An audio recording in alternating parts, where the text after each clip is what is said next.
Allora Letizia, com'è andato questo esame? Bene dai, bene, sì, è finito per fortuna, però bene no, in realtà bene. Come ti sei preparata allora in queste settimane, in questi mesi?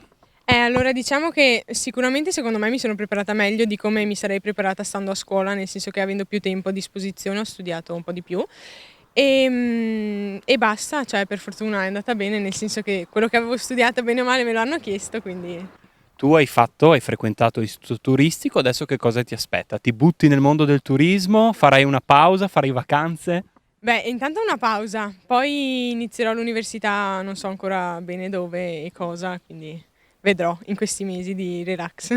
Luca, allora le tue impressioni, com'è andato questo esame dopo il lockdown? Beh, è stata un buon risultato, non posso lamentarmi sicuramente.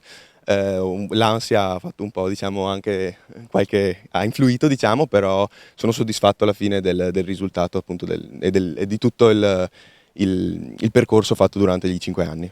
La modalità allora completamente diversa rispetto agli anni passati, come ti sei trovato? Beh, allora sinceramente penso che da un certo punto di vista ci abbia favorito, nel senso che avere tutti i commissari interni sicuramente è utile, d'altra parte sicuramente l'ultima parte dell'anno è stata difficile, non avendo appunto la possibilità di avere le lezioni in presenza, comunque abbiamo avuto la fortuna noi di avere tutti la possibilità di fare la DAD, quindi sì, anche questo diciamo si è stati fortunati rispetto a altri appunto studenti di altre scuole che non hanno avuto la possibilità.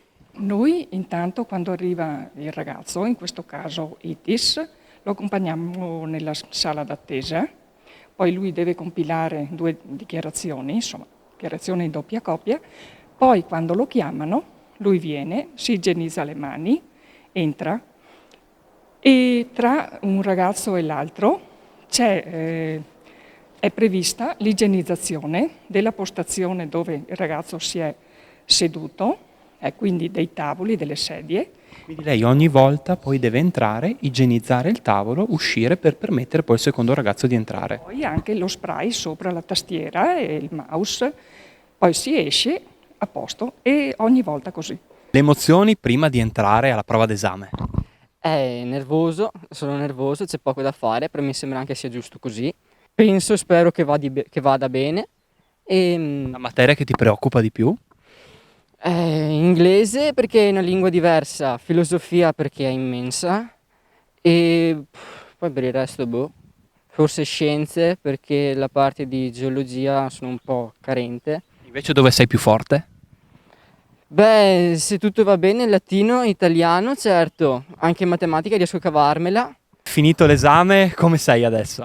Tranquillo sicuramente, non ho più l'ansia di prima, molto più tranquillo sicuramente. Com'è andato l'esame, ma soprattutto com'è andata la preparazione in questo periodo di lockdown, lontano dai professori, dai tuoi compagni?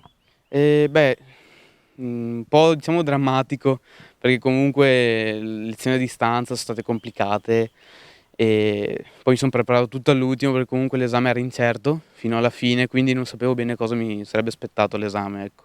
L'esame in sé comunque è andato bene, quindi sono tranquillo, sì. Sono stati mesi decisamente impegnativi perché ci siamo trovati davvero da un giorno all'altro a approntare e a svolgere un tipo di didattica a cui non eravamo abituati. Però abbiamo reagito, soprattutto hanno reagito i ragazzi che hanno saputo organizzarsi e rispondere alle proposte didattiche dei docenti.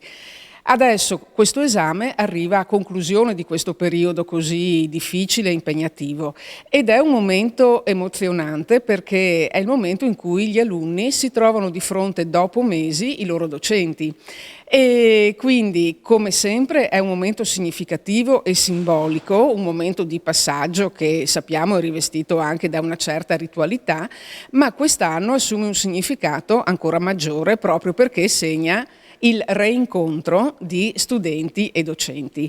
Quindi vorrei dire che non è assolutamente un esame di serie B, al contrario, assume dei significati che lo rendono non inferiore da un punto di vista emotivo, simbolico e anche di sostanza agli esami di maturità che sono sempre stati fatti in passato.